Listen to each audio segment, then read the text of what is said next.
Hey, so if you're somebody who has seen symbols inside your mind's eye uh, while meditating, this might be something that's interesting to you. I've seen these symbols, these landscapes of symbols for 20 or more years, and I'm aware of the power of symbols. I've been a Reiki teacher for 20 some years. I'm real familiar with that kind of stuff. But like I said, we are in, right now, everything January, Act 1, and now we're in Act 2. There is a new energetic atmosphere on the earth, and as a result, there's new information. And so if you can tune into that information, there's things to learn. And that's what I'm trying to drop these new breadcrumbs for Act 2. How do you navigate this new energetic atmosphere? And what new information is available. And so one of the things I discovered is questions I've had for a real long time, like, what are these symbols? I have the symbols painted in this room. You look at them and you go, there's something that comes off it. It looks cool. There's just something to it. And so if you're into this kind of multi-dimensional stuff, you have questions about telepathy and energy and all this kind of stuff. And like one of the things that I recently was able to translate into English language that came from a multi-dimensional space, which takes some time, is that if you elevate to your consciousness into these other realms, like if you were to I'm just speaking like, angelic kind of stuff. If you're a lot of people would think, well, angels don't need to talk, or angels don't communicate, or this kind of stuff. And one of the things I realized was that this whole process is much bigger than we think, and that the universe is truly infinite in the amount of information and some of those Act 1 ideas are, in my experience, revealing themselves, and I can understand them better. So in that Act 1, I would think, well, angels, why would they need to talk? It's just kind of this thing, and that I always had. And I realized that these multidimensional beings and these other higher aspects of ourselves, they have a form of communication, but that form of communication is not English language. And I've always known that, and I can communicate through feeling with some of these higher beings. But as somebody who's seen these symbols forever and always been curious about what they are, some really interesting information that I learned recently and want to share is that our actual personal field of energy is sponsored by, or part of it is sponsored by the language that you think in. And so if you think in English, there's a specific signature to that thinking mind that thinks in English. And so as somebody, if you were to say a prayer and you try to connect the feeling, you've got this feeling, and you connect it with the words in your mind, and you speak that out into the field, and then the field conspires to create that thing which you are praying for. And so the languages we use for our specific communications are within a certain bandwidth.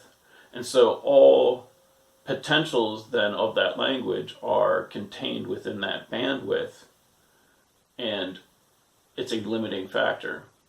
And so one of the interesting things I learned was that in these higher dimensional realms, they're, the question you could ask, like, do angels talk?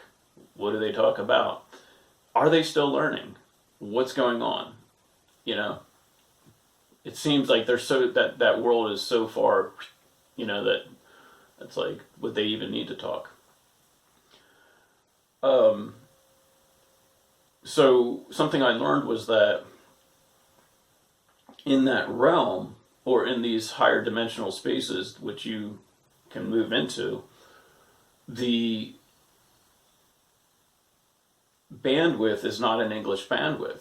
There's ancient languages that weren't um, constrained by some of these modern concepts. If you think about it, there's a constraint put on your mind by this simple science of the times that would say that there are not any of these experiences, that it's a materialistic view of the universe, and that's fine. It's a fine way to communicate, but the inherent vibration of that language that's being used then has the constraints, and we don't even know that. So it's interesting to think about that as you process your world, it is constrained by this underlying substratum of consciousness and vibration that is enmeshed with the English language. So that puts out a frequency, and that frequency is limiting,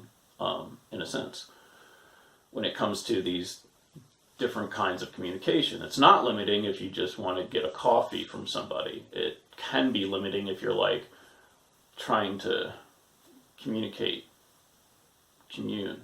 And so one of the things I learned is like looking out. I would look out into in my mind's eye, and for my whole life I've seen these symbols. And what I recently learned is that in these other realms there is communication going on. I was so surprised to find out that they're exchanging ideas, and that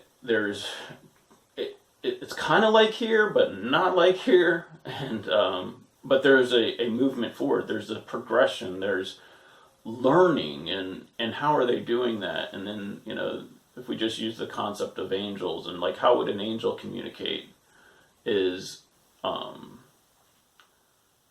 just how I'm going to express this right now, just because it's a simple way to express it. So if you were to want to communicate an idea in English, I have to give you all these words that I'm giving you now, and then you string those words together, they create an image, and then you process the image based on past experience and create a new narration in your mind, and that's learning. But if I wanted to communicate in those other realms, there is a specific symbol, which is like an amplifier for a specific piece of information.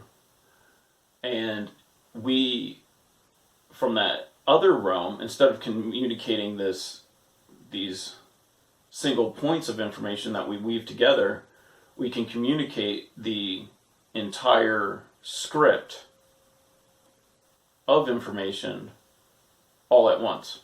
So the difference between being in is that if I wanted to show you how to garden, I could walk you through the steps of how to plant seeds. I could do all this. And that's how it is here. But there is the entire gestalt and point of view that takes place in a gardener's mind that could also, that information is there, and rather than parsing it out, that entire gestalt of information can be amplified by a symbol and then moved emotionally through into space, and then there is the receiver of that waveform of information. And so something interesting to think about is, if you're seeing those symbols, just try for yourself. The symbol, imagine the symbol like the phone. That's the amplifier. Okay?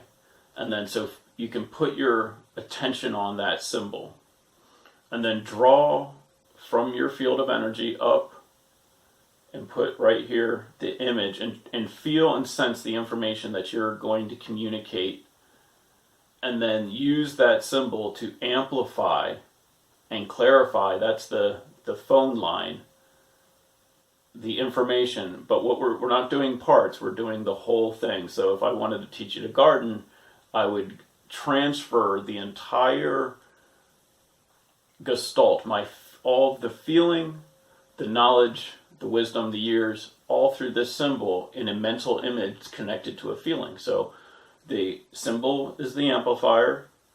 There's a feeling that it comes from having the knowledge of gardening. I know how to garden. And then the mental imagery that would come with it. And we put that through the symbol, and then there's the receiver. And so in those higher realms, it might seem crazy, but it would be like the difference between learning a page of an encyclopedia or the whole encyclopedia. But to them, it's all relative, so it's still learning, right? So there's still this continuous growth, and that's fascinating. So anyway, if you're somebody who's seen these symbols, it's a interesting view on it. I'm not saying all symbols do this. I'm saying that there are specific frequencies that cannot be contained within the bandwidth of English language, and certain concepts that cannot be communicated through the bandwidth of English language or any modern language.